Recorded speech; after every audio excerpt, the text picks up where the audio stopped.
Las noticias del día. Estamos de regreso después de ese editorial que hemos dedicado al futuro de las monarquías europeas. No crean ustedes, monarquías realmente quedar en el mundo quedan en Europa y las teocracias, es decir, Marruecos, el Vaticano, las monarquías del Golfo, Arabia Saudí, y se acabaron las monarquías. La monarquía es una institución que ha persistido a lo largo de milenios, pero que verdaderamente empezó a recibir un golpe de muerte, sobre todo a finales del siglo XVIII, como consecuencia del empuje del liberalismo.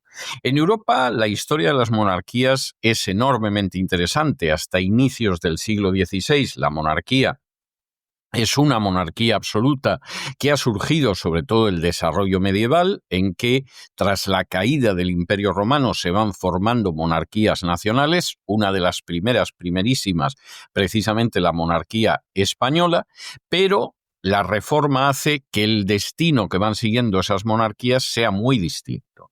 En el este de Europa, sobre todo, hay una gran monarquía que efectivamente es el Imperio Turco y es la Rusia de los zares, pero en la Europa occidental se produce una diferencia enorme entre las monarquías del sur, que son católicas y siguen siendo absolutistas, y las monarquías del norte, que son protestantes y que de manera creciente se van convirtiendo en monarquías constitucionales, algunas incluso previo paso por una república efímera, por ejemplo en Holanda, por ejemplo en Inglaterra después de la primera revolución puritana.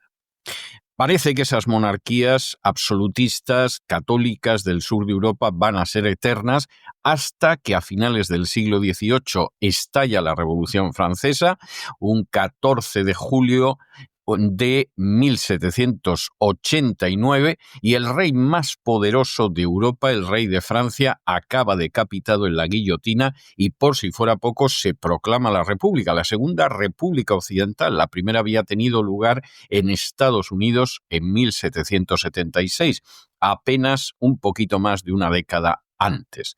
Durante el siglo XIX, mientras esas monarquías nórdicas siguen siendo estables y siguen siendo constitucionales y protestantes, las del sur de Europa intentan ir haciendo concesiones para poder mantenerse. Concesiones liberales muy discutibles. En Francia va a haber una alternancia de reyes y de repúblicas hasta que al final Francia, a finales del siglo XIX, opte de manera definitiva por la forma de Estado republicana. En el caso de Italia, las distintas monarquías van siendo constitucionales hasta que se produzca una reunificación bajo un monarca constitucional, Víctor Manuel, y en el caso de España, Portugal o Austria, Hungría, hay mayores o menores cesiones de carácter constitucional. Todas esas monarquías van a ir desapareciendo a lo largo del siglo XX. Algunas como consecuencia directa de lo que fue la Primera Guerra Mundial. Es el caso del Imperio Austrohúngaro. En otros casos, como el de España, por un movimiento popular que acabó con la proclamación de la Segunda República, pero incluso el caso de Italia, donde la monarquía aguanta incluso apoyándose en la dictadura de Mussolini, será después de la Segunda Guerra Mundial un referéndum popular el que la expulsará, por poca diferencia, también hay que decirlo, de territorio italiano, proclamando la República. Las monarquías europeas parece entonces que van a convertirse en bastiones sólidos de la institución. Son monarquías donde además se avanza muchísimo en derechos sociales. En ese sentido, los estados del bienestar de las monarquías nórdicas superan con mucho en términos de prosperidad a cualquier estado del mundo, incluyendo los Estados Unidos y el Canadá, y hay quien incluso llega a decir que cuando desaparezcan las monarquías siempre quedarán 5 reyes, los 4 de la baraja y el rey del Reino Unido, de Gran Bretaña.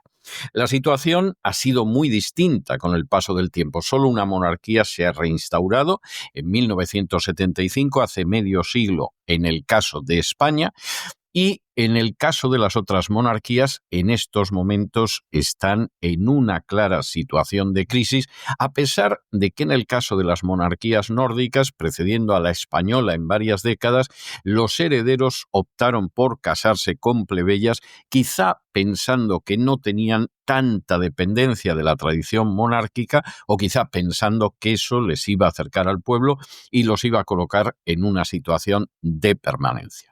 En estos momentos, la monarquía británica atraviesa una crisis inusitada, una crisis que incluso lleva a pensar en la escasísima idoneidad de los posibles sucesores, en la edad, desde luego, nada primaveral del actual monarca, Carlos III, y en la conducta, desde luego, nada ejemplar de algunos de los miembros más importantes de la familia real, como el príncipe Andrés, al que se ha destituido de todos sus títulos por la implicación en el escándalo Epstein.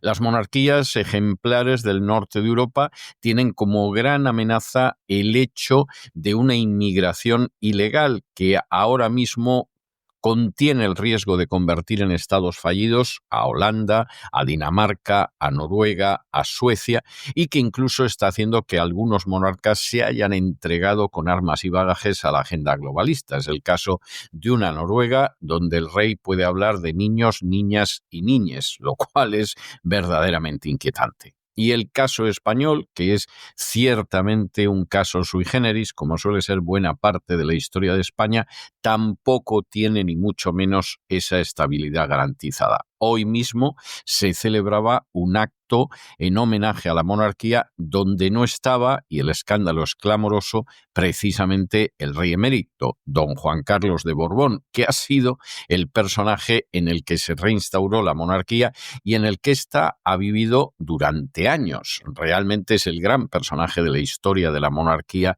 en el siglo XX y en no pequeña porción de lo que hemos vivido del siglo XXI.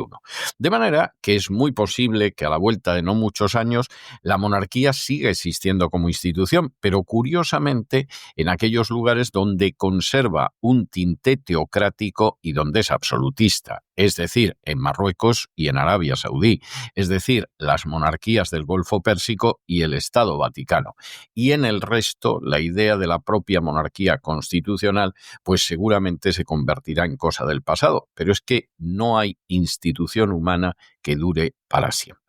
De eso hablábamos hoy en nuestro editorial y llega el momento de entrar en el boletín y vamos a entrar en el boletín como siempre empezando por el segmento de España. Y por cierto, el juez amplía los delitos y los imputados por la trama de las mascarillas en Almería. Aquí la cosa verdaderamente es notable. Lo de las mascarillas fue una vergüenza dentro de esa vergüenza universal y planetaria que fue la crisis del coronavirus.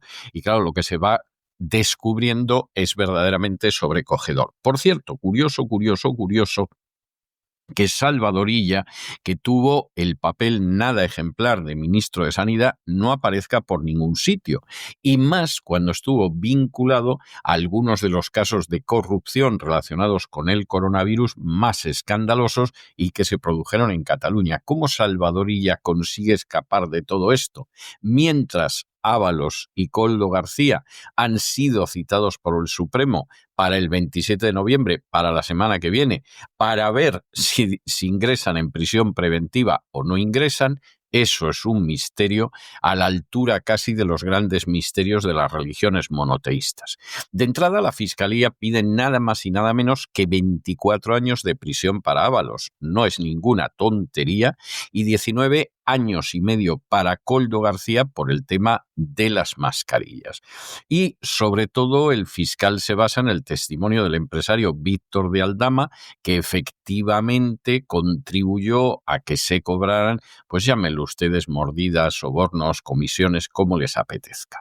Esto además se suma con esa investigación de la UCO que pasa por Almería y que en este caso implica a dirigentes no del Partido Socialista, sino del Partido Popular. Por cierto, una trama de corrupción que pasa por los contratos públicos, como suele ser habitual, y que viene por lo menos desde el 2016. No está nada mal. Y donde, como ustedes saben, pues ha caído de momento entre los detenidos el presidente de la Diputación de Almería y el vicepresidente. Absolutamente ejemplar, porque la verdad es que todo esto constituye una radiografía bastante clara de la situación en España. Los dos grandes partidos metidos hasta las cejas en la corrupción y en una corrupción que aprovecha un desastre nacional como fue la crisis del coronavirus. Crisis que desde luego abordaron y gestionaron pésimamente. España junto con el Perú son las dos naciones que peor abordaron la crisis del coronavirus. Ahora, eso sí, abordarlas mal desde el punto de vista de atención a los ciudadanos, porque desde el punto de vista del enriquecimiento a costa de los ciudadanos, verdaderamente lo de España fue ejemplar. Ejemplar del delito y ejemplar de lo que no hay que hacer. En fin, examinamos estas y otras cuestiones que les afectan con la ayuda absolutamente indispensable de María Durán. María, muy buenas noches. Muy buena tarde, querido César. Hemos llegado al viernes de nuevo. Hoy tenemos ración doble de corrupción, bipartidismo corrupto en vena. La escena política y judicial de España vive dos terremotos paralelos que, aunque distintos, comparten un patrón común y es el uso presuntamente irregular del poder público para obtener beneficios privados, además en situaciones de extrema necesidad o peligrosidad. Por un lado, el caso Koldo, que ha llevado al Tribunal Supremo a situar a José Luis Ábalos y a su antiguo asesor ante una posibilidad real de ingresar en prisión preventiva. Por otro, la extensa operación de la OCU en Almería, que ha destapado un entramado de supuestas comisiones, contratos amañados y vínculos directos con cargos del PP provincial desde al menos 2026. Ambos casos se han convertido en un símbolo de cómo la corrupción arraiga en distintos niveles de la administración y fractura la confianza ya escasísima de los españoles en sus instituciones. En el ámbito nacional, el magistrado del Tribunal Supremo, Leopoldo Puente, ha citado a Ábalos y Koldo el próximo 27 de noviembre para decidir si deben entrar en prisión mientras esperan juicio. La Fiscalía Anticorrupción pide 24 años de cárcel para el exministro de Transportes y 19 años y medio para el que fuera su mano derecha por el presunto cobro de mordidas a cambio de contratos de mascarillas durante la pandemia. Las acusaciones populares elevan además la petición hasta los 30 años. El juez, que hasta ahora había rechazado la prisión provisional, ya advirtió que el riesgo de fuga aumentaba conforme avanzaba el procedimiento. El escrito del fiscal jefe de anticorrupción, Alejandro Luzón, describe una estructura muy definida. Según su tesis, Koldo García era directamente el alter ego de Ábalos, transmitía decisiones, negociaba con intermediarios y gestionaba la obtención de beneficios derivados de adjudicaciones públicas. A través del empresario Víctor de Aldama, que confesó parte de los hechos, habrían accedido a información privilegiada que permitió orientar contratos urgentes de mascarillas a empresas concretas. En paralelo, Ábalos habría recibido pagos en especie, viviendas vacacionales pagadas, alquileres sufragados para su entorno o ventajas económicas vinculadas a adjudicaciones bajo su ministerio. Mientras el caso Ábalos avanza a gran velocidad en el Supremo, otra tormenta crece en Almería. La Unidad Central Operativa ha ampliado la investigación por el caso Mascarillas de Almería hasta convertirla en una macrocausa con 17 investigados ya, entre ellos políticos de primer nivel del PP provincial, el presidente de la Diputación y del partido, Javier Aureliano García, su vicepresidente, alcaldes, técnicos, familiares directos e incluso diputados encargados de gestionar fondos europeos. Hasta ahora todos han quedado en libertad, eso sí con cargos, pero están sometidos a estrictas medidas cautelares. Lo que comenzó con un contrato de 2 millones de euros para material sanitario durante la pandemia, del que habría surgido un beneficio ilícito, cercano al millón ha revelado un entramado mucho más amplio. Registros policiales han hallado bolsas con 120.000 euros en metálico, dinero oculto en muebles, almohadas, comunicaciones que apuntan a manipulación de expedientes y hasta armas de fuego. La incautación de teléfonos, audios y documentación ha permitido reconstruir un mapa de adjudicaciones que abarca contratos desde ese año 2016 ya mencionado, cuando la Diputación estaba dirigida por Gabriel Amat, figura clave del PP andaluz, hasta el que llegan ahora también las investigaciones. La UCO revisa contratos previos y posteriores al COVID, entre ellos licitaciones municipales, expedientes de la Diputación, adjudicaciones a empresas vinculadas a familiares de cargos públicos, modificaciones presupuestarias y presuntos sobrecostes. Los delitos que se investigan también se han ampliado, abarcan ya cohecho, malversación, blanqueo, corrupción en la contratación pública y tráfico de influencias, lo que para muchos comenzó como un episodio más del caos administrativo de la pandemia se ha convertido en lo que ya se denomina abiertamente el caso PP de Almería. El impacto político es considerable. El PSOE, principal corrupto de los contratos de mascarillas a nivel nacional, exige aquí la destitución inmediata de los cargos implicados, mientras el PP intenta contener la crisis con un relevo interno de emergencia y mensajes de prudencia. Las repercusiones electorales son imprevisibles, deberían ser catastróficos los resultados de ambos partidos, pero lo cierto es que el escándalo ha sacudido con fuerza una de las redes provinciales más relevantes del Partido Popular y sobre todo ha activado alarmas dentro de la propia administración pública sobre la fragilidad de los mecanismos de control y la facilidad con la que entramados locales operan años sin ser detectados. El que ambos casos se produzcan en simultáneo, el nacional y el provincial, evidencia un problema transversal que es el uso de cargos públicos para beneficio propio, la falta de transparencia en adjudicaciones y la existencia de redes clientelares y de intermediación que se activan cuando hay dinero urgente, contratos millonarios o licitaciones con poco control. Lo que ocurra en las próximas semanas será decisivo. El 27 de noviembre el Supremo decidirá, por tanto, si Ábalos y Koldo esperan juicio en libertad o en prisión. En Almería, la UCO prepara nuevas diligencias y no se descartan más detenciones. Y por supuesto, la otra gran noticia en España es la celebración, por llamarla de alguna manera, del 50 aniversario de la instauración de la monarquía. 50 aniversario que, como ustedes se pueden imaginar, está vinculado de manera directa al general Franco, lo cual, con toda la historia de la ley de memoria histórica, etcétera, etcétera, etcétera, pues evidentemente coloca a la institución monárquica en una situación más que delicada. Hay que decir que la celebración institucional de la monarquía ha sido pobretona hasta unos extremos tremendos. No lo decimos solo porque se haya excluido totalmente a Juan Carlos I, que esto es algo ridículo. Esto es como hacer una celebración del vino de Jerez y no invitar a los productores y bodegueros. O sea, es algo absolutamente absurdo.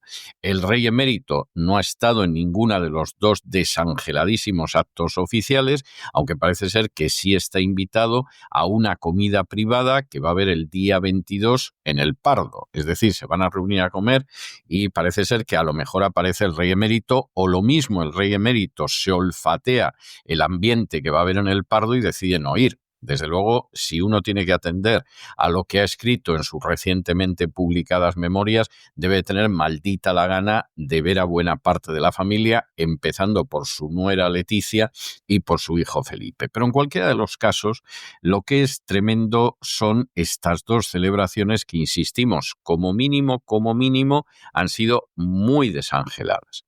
La primera tuvo lugar en el Parlamento, en el Congreso, y fue, pues una especie de debate de pourparlers sobre la corona y la transición. Bueno, pues debate que ya se pueden ustedes imaginar que ha sido la cosa más desangelada del mundo, porque era un diálogo moderado por Fernando Onega e Iñaki Gabilondo, dos chavalotes jovencitos que están empezando en la procesión.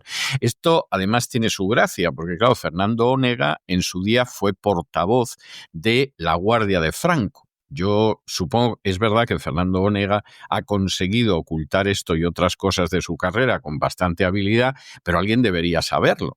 bueno, o lo han sabido y han dicho que, en fin, que como toda la gente de su generación se ha ido muriendo, pues que le vamos a poner, ¿no? No vamos a traer a Luis del Olmo, que el pobre ya debe estar cerca del estado de la momificación, pues Fernando Onega. Y el otro, pues otro del Frente de Juventudes, Iñaki Gabilondo, mal llamado el padre Galibondo, no vamos a decir por quién de la Casa Real, pero por alguien de la Casa Real, que lo llamaba precisamente el padre Galibondo, y estos moderaban. Y luego, ¿quiénes han aparecido por allí? Hombre, Miquel Roca y Miguel Herrero y Rodríguez de Miñón, que son los dos únicos de los mal llamados padres de la Constitución que están vivos, y decimos mal llamados porque al final la Constitución no la redactaron ellos, estaban por ahí, como que la redactaban, pero no fueron los que redactaron la Constitución, ni mucho menos, y es más, la mayor parte de la Constitución la redactaron dos que no estaban entre los que se supone que la redactaban, y luego había un tercero por encima de ellos que tampoco se le quiere recordar en estos momentos porque no es adecuado recordarlo, les adelanto que no es el rey, y claro, en medio de todo esto, pues que estuvieran estos dos y los otros dos ya es curioso. Luego además estaba Adela Cortina, que es académica y que es presidenta del Centro de Estudios y la presidenta del Centro de Estudios Políticos y Constitucionales, Rosario García Mahamud. Con lo cual ya se pueden imaginar que el acto pues muy desangelado. Estuvo el rey con las hijas, no fue Pedro Sánchez, porque diría, ¿para qué me voy a aburrir yo con este muermo? Y además Iñaki Gabilondo ya no hace ni siquiera el programa de la mañana en la SER, y en fin, algo muy desangelado en el Congreso y en petit comité y supuestamente de carácter, ¿cómo diríamos?, académico, por llamarlo de alguna manera. Acto institucional, ese ha tenido lugar al mediodía en el Palacio Real, lo ha presidido el rey Felipe, ahí sí que ha estado Pedro Sánchez, pero claro, el acto se ha limitado a entregarle el toisón de oro a la reina Sofía, como gran defensora de la monarquía, su marido por lo visto pasaba por allí, y luego pues les han dado también el toisón de oro a Felipe González, a Miquel Roca y a Miguel Herrero y Rodríguez de Miñón. No nos pregunten ustedes por qué se lo han dado a Felipe González y no se lo han dado a otros presidentes del gobierno, esa es la realidad, pero este también ha sido un acto muy desangelado. La monarquía cumple 50 años precisamente cuando está muy cuestionada y vamos, después de las memorias de Juan Carlos, la verdad es que da la sensación de que tiene un futuro bastante negro. La conmemoración por el 50 aniversario de la reinstauración de la monarquía en España se ha celebrado este viernes 21 de noviembre con dos actos oficiales, uno en el Congreso de los Diputados y otro en el Palacio Real. Tras meses de incertidumbre sobre el enfoque y la asistencia, ya es oficial que don Juan Carlos no participa en ninguno de estos eventos. No ha participado, su presencia solo está confirmada como invitado al almuerzo privado y estrictamente familiar que los actuales reyes van a ofrecer en el Palacio del Pardo este sábado 22, que es la fecha exacta de la efeméride. La ausencia del rey emérito no sorprende del todo. En realidad, desde su marcha a Abu Dhabi en 2020, ha sido excluido de la agenda institucional y también en gran parte de la familiar. Sin embargo, su figura vuelve inevitablemente ahora al centro del debate, y es que su llegada reciente a España, primero a Vitoria y después con intención de desplazarse a Portugal antes de viajar a Sanjenjo para una regata, ha coincidido con la publicación en Francia de fragmentos de sus memorias en las que entre otras cosas, desvela tensiones personales con su hijo y con Leticia tras el estallido del escándalo sobre sus finanzas. Este contexto ha obligado a mantener las largas conversaciones entre Zarzuela y Moncloa para perfilar al milímetro el programa de estos actos del día 21 y 22 y evitar polémicas públicas. El primer evento ha tenido lugar esta mañana en la Sala Constitucional del Congreso.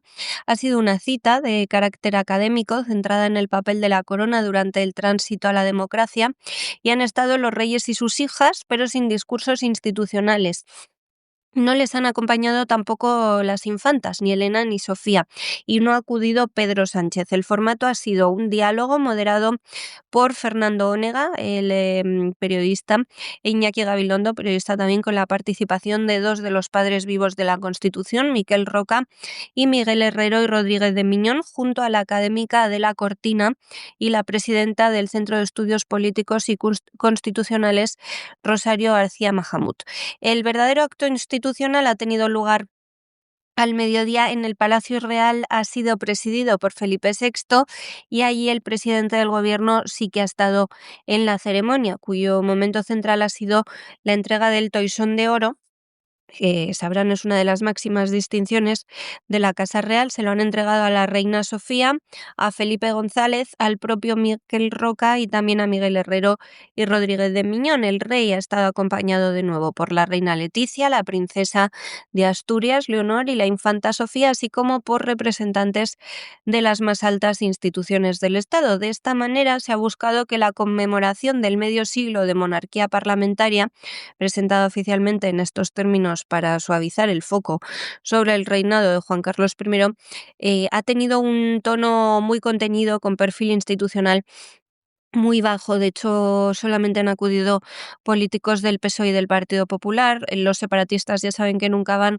a actos que tengan que ver con la monarquía. Vox ha dicho que tampoco va a asistir a actos en los que no vaya a poder rebatir a Pedro Sánchez, y no ha sido una celebración al uso. Han querido huir de celebraciones grandilocuentes. La jornada buscaba ser discreta en un momento de no excesiva popularidad de la monarquía, y sí que buscaba, en cambio, proyectar estabilidad, continuidad y una lectura histórica que mirara más al legado constitucional que a la figura del monarca que accedió al trono hace exactamente 5 décadas y del que algunos parecen no querer acordarse.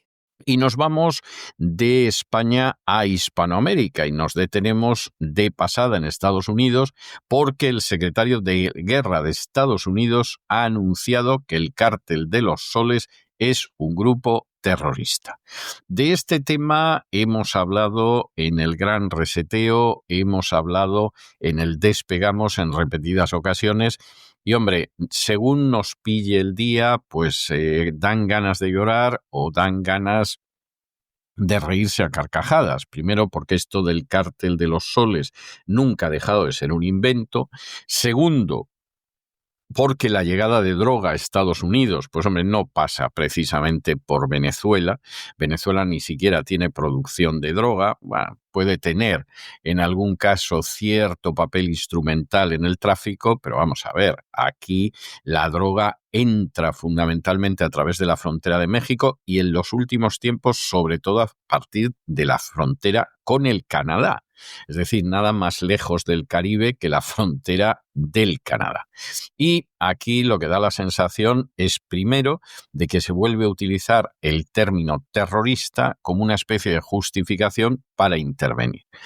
Y aquí la verdad es que las administraciones, tanto republicanas como demócratas, lo han hecho siempre. Es decir, de pronto te designan como terrorista, luego hay un cambio y dejas de serlo.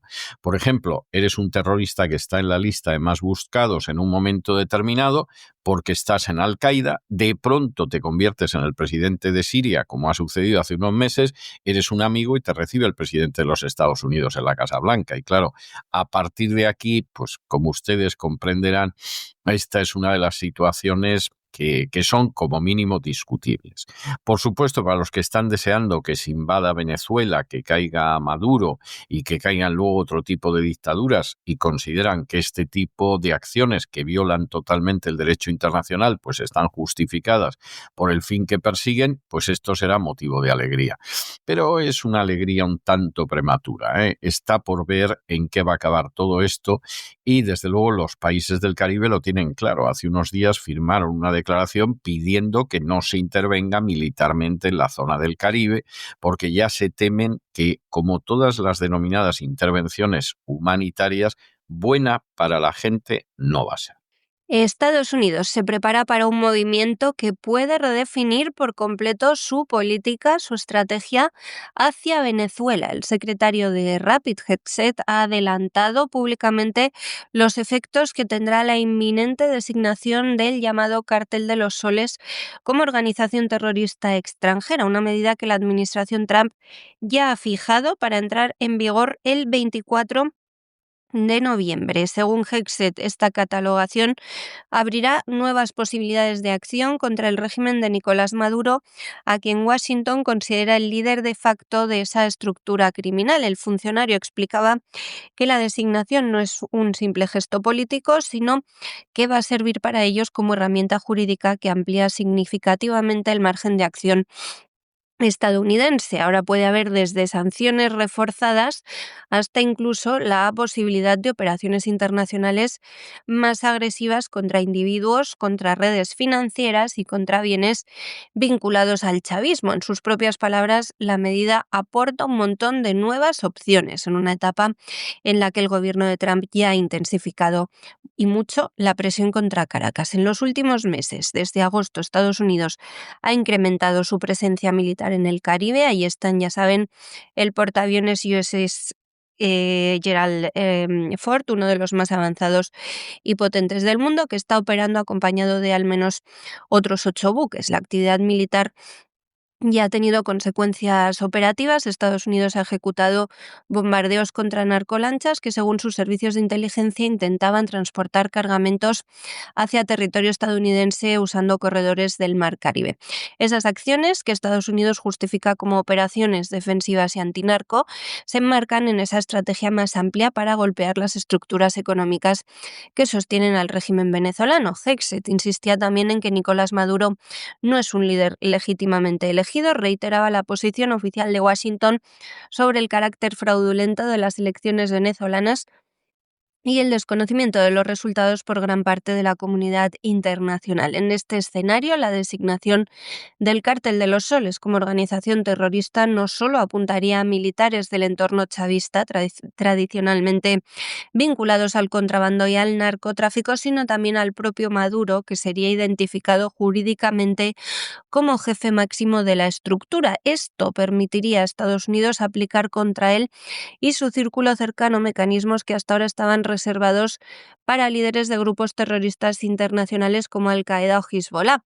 Es decir, congelación automática de sus activos, restricciones extremas de movimiento, persecución de colaboradores incluso fuera del ámbito estadounidense y la habilitación para actuar contra redes financieras y logísticas que operan en terceros países. La amplitud de estas facultades explica por qué la designación ha generado expectativa, preocupación e incluso críticas en la región. Para Washington, la medida refleja esa estrategia de acción directa para acelerar el aislamiento. Para Caracas, por supuesto, supone una escalada hostil que podría utilizarse como justificación para operaciones militares contundentes, que es lo que muchos, lógicamente, están esperando, empezando por la propia oposición venezolana. En cualquiera de los casos, este anuncio confirma que Estados Unidos ha decidido elevar la confrontación con Maduro. La designación del Cártel de los Soles como organización terrorista reconfigura el tablero diplomático y también sitúa a Venezuela en una categoría que va a tener consecuencias políticas, económicas y estratégicas a nivel internacional.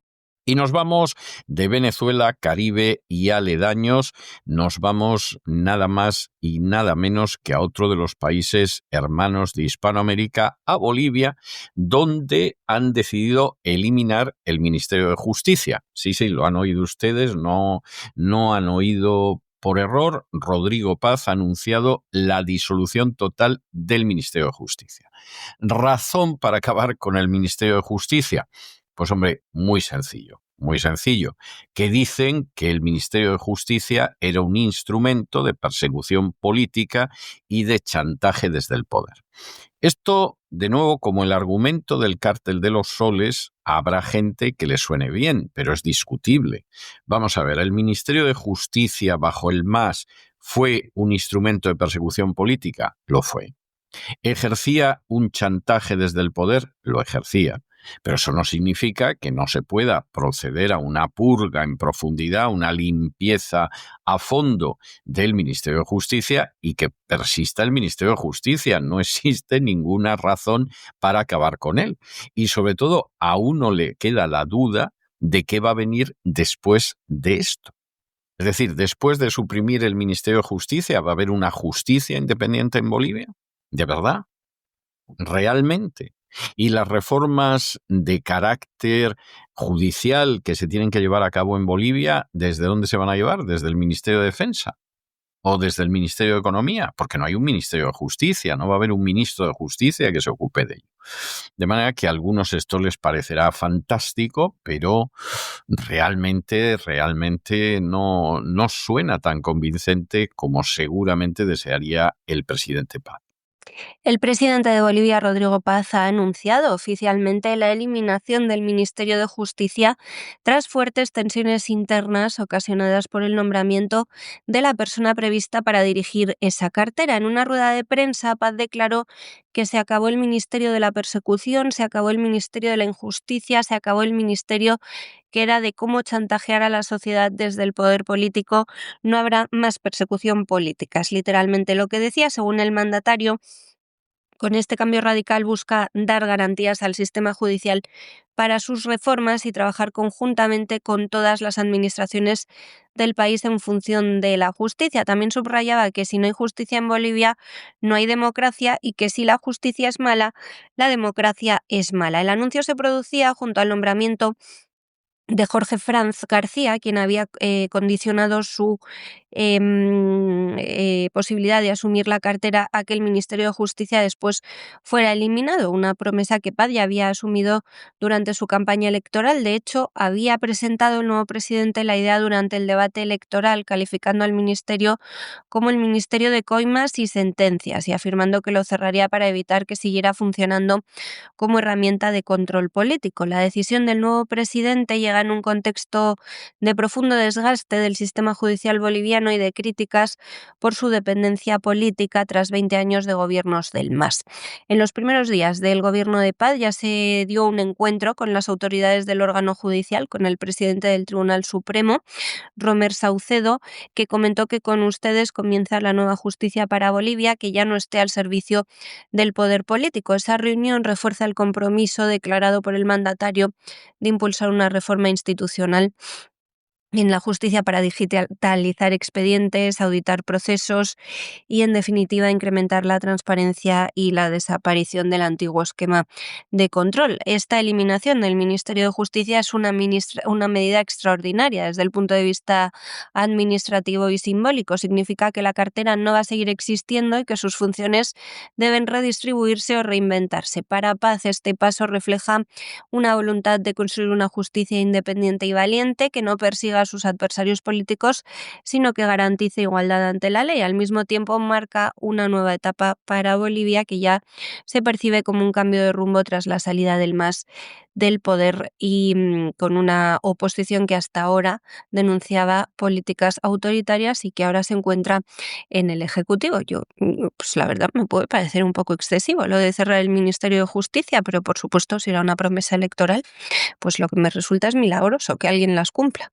Y de Hispanoamérica nos vamos a la información internacional y nos vamos a Hungría. Nos vamos a Hungría porque el presidente Viktor Orbán ha decidido que no va a seguir una línea seguidista dentro de la Unión Europea y que se une a Donald Trump apoyando el plan de paz para Ucrania de 28 puntos. Un plan de paz que sinceramente nos parece que es lo mejor que se le puede ofrecer a Ucrania y lo mejor que puede conseguir Ucrania. A partir de aquí, todo va a ir a peor, como cuando hace años decidió volverse atrás de los acuerdos a los que había llegado con Rusia en Estambul.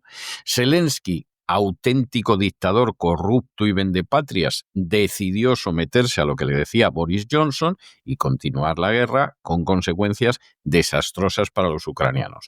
Para Zelensky, la comprabragas de su mujer no ha sido fantástico. La guerra les ha proporcionado millones y un patrimonio inmobiliario de esos que, vamos, no te caben en una lista tan larga como el brazo, pero para los ucranianos ha sido un desastre. Orbán sostiene que efectivamente se tiene que acabar ese inmenso despilfarro que es la ayuda militar y financiera para Ucrania, porque eso es un callejón sin salidas. Ya ha dicho que Hungría no va a poner un céntimo más de esos 135.000 millones de euros que le quieren entregar a Kiev, porque el dinero desaparece, y por supuesto apoya el plan de paz de 28 puntos que se ha filtrado, del que les hablamos en su momento en el Despegamos, y que dice que Ucrania, por supuesto, se va a quedar sin las zonas rusófonas y sin Crimea, va a tener que limitar su ejército a pocos cientos de miles de soldados, no va a entrar en la OTAN y, desde luego, esto es lo mejor que va a poder sacar. Y realmente aquí no hay más vuelta de hoja. Orbán ya ha dicho que Trump y Putin se van a reunir en las próximas semanas, que van a ser unas semanas cruciales y, desde luego, más vale que Zelensky acabe aceptando esto, porque tal y como está la situación en el frente, el día menos pensado los rusos se plantan en Ayesa, Odessa, si lo prefieren ustedes pronunciada a la española, y desde luego la situación para Ucrania va a ser muchísimo peor. El primer ministro de Hungría, Viktor Orbán, ha vuelto a desafiar abiertamente la posición de la Unión Europea sobre la guerra de Ucrania. Fiel a su estrategia de acercamiento a Moscú, el mandatario húngaro ha defendido que la Unión debe dar marcha atrás en lo que califica como un callejón sin salida, es decir, el apoyo político, militar y económico a Kiev. Según Orbán, seguir financiando a Ucrania solo prolongará la guerra y arrastrará a Europa a un conflicto que, en su opinión, los líderes comunitarios han decidido librar sin admitirlo. En su habitual intervención de todos los bienes en la radio Kossuth, el jefe de gobierno húngaro ha arremetido hoy contra la propuesta de la presidenta de la Comisión Europea, Ursula von der Leyen, para movilizar otros 135.000 millones de euros en apoyo militar y fiscal a Ucrania. Orbán calificaba el plan de absurdo y reiteraba que Hungría no aportará fondos. Decía, el dinero de los húngaros es de los húngaros. Paradójicamente, Hungría es uno de los países que más se beneficia netamente del presupuesto europeo, recibe cerca de 4.000 millones más de los que aporta. Además de rechazar la ayuda financiera, Orbán ha exigido controlar a dónde va el dinero, insinuando corrupción en el gobierno ucraniano sin aportar pruebas concretas. Ese discurso coincide con el momento más delicado de la diplomacia en los últimos meses, y es la confirmación de que Estados Unidos ya ha entregado oficialmente a Volodymyr Zelensky ese plan de paz de 28 puntos que les contábamos ayer que se había filtrado y que ha sido redactado por el entorno del presidente Trump y negociado en parte con representantes rusos. El documento filtrado a medios fue entregado en mano a Zelensky, quien ha confirmado públicamente su recepción. Ese plan, respaldado por negociadores estadounidenses como Steve Witkoff y con aportaciones de Marco Rubio y Jared Kushner, yerno de Trump, propone un acuerdo extremadamente favorable a Moscú. Entre sus puntos clave de esos 28 están, por ejemplo, el reconocimiento internacional de Crimea, Donetsk y Lugansk como territorios rusos, la congelación de Jersón y Zaporilla según la línea actual del frente, la renuncia de Ucrania a ingresar en la OTAN y la limitación de su ejército a 600.000 efectivos, no los 400.000 que se había publicado ayer. El plan era algo distinto de lo que se había filtrado en un primer momento, en realidad. A cambio, Estados Unidos ofrecería garantías de seguridad, acceso preferente al mercado europeo y un gigantesco paquete de reconstrucción para Ucrania. Zelensky confirmó que el plan fue efectivamente entregado por Washington, que su gobierno analizará cada punto de los 28 para avanzar hacia una solución. Sin embargo, deja claro que ha expuesto a los estadounidenses los principios irrenunciables para Ucrania. La Casa Blanca reconoce en privado que el plan no es fácil para Kiev, pero insiste en que la guerra debe terminar. Orbán, enterado del avance de esas conversaciones, ha afirmado también hoy que en las próximas semanas va a haber reuniones cruciales. Sugería que en Budapest se va a celebrar esa cumbre entre Trump y Putin, que se había pospuesto tras 2 intentos fallidos en Alaska y en la propia capital húngara. Según el primer ministro, algo se está moviendo y su país podría desempeñar un papel central en la negociación. Mientras tanto, sobre el terreno, la guerra continúa. En las últimas horas, bombardeos rusos han matado matado, según Ucrania, al menos una docena de civiles y han dejado unos 90 heridos. Zelensky ha viajado a Ankara por su parte. Ya les contamos que después de España se dirigía a Turquía para reunirse con el presidente Erdogan, aunque el representante estadounidense en la elaboración de este plan, Steve Witkoff, no ha asistido a esta reunión. Rusia, por su parte, mantiene silencio oficial. El portavoz del Kremlin, Dmitry Peskov, afirmaba que no hay novedades, más allá de lo discutido anteriormente, aunque las filtraciones de este plan de 28 puntos indican lo contrario. En paralelo, el Pentágono ha enviado a Kiev una delegación de alto nivel encabezada por el secretario del Ejército, Dan Driscoll, y altos mandos militares. Su objetivo es evaluar la situación de primera mano y trasladar sus conclusiones a la Casa Blanca. Así, mientras Orbán presiona desde la Unión Europea para cortar la ayuda a Ucrania y legitimar el plan de Washington, Kiev analiza ese documento que podría redefinir su futuro territorial, militar y político, si todo sale bien, muy pronto. Y seguimos sin marcharnos de la Casa Blanca, porque el presidente Trump ha decidido pedir la pena de muerte para aquellos políticos demócratas que llamaron a los militares a desobedecer órdenes. Bueno, en concreto, 6 legisladores del Partido Demócrata que recordaron a los militares que no obedecer órdenes ilegales es precisamente un supuesto legal, porque la ley obliga a desobedecer aquellas órdenes que son contrarias a la Constitución.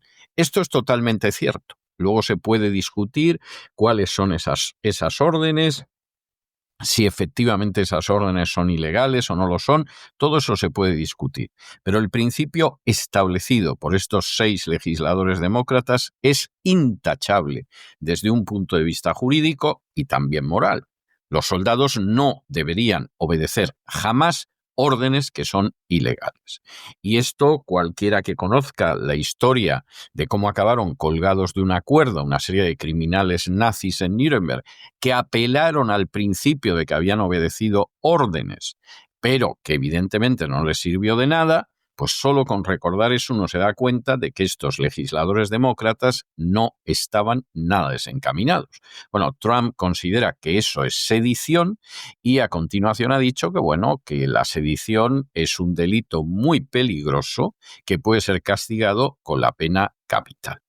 Bueno, pues esto realmente es algo muy discutible. La tesis del presidente Trump es tremendamente discutible, lo es, y lo que sí es cierto, aunque por desgracia no sea algo que se obedezca habitualmente, es que determinadas órdenes, por el hecho de ser ilegales, no deben ser obedecidas por un militar. Por cierto, principio que regía incluso en la Alemania nazi. Y terminamos las noticias y la semana hablando de nuevo del presidente de Estados Unidos, Donald Trump, que ha vuelto a desatar una fuerte polémica doméstica en Estados Unidos tras proponer públicamente que los legisladores demócratas que instaron a los militares a rechazar órdenes que calificaron de ilegales deberían afrontar cargos por sedición e incluso la pena de muerte. La declaración, hecha en una serie de mensajes difundidos en su propia red social, Truth Social, ha generado un intenso debate sobre los límites del discurso político y la tensión creciente entre el poder civil y las Fuerzas Armadas. Trump afirmaba en esos mensajes que los legisladores han incurrido en sedición del más alto nivel y que debían, por tanto, ser arrestados y juzgados cuanto antes.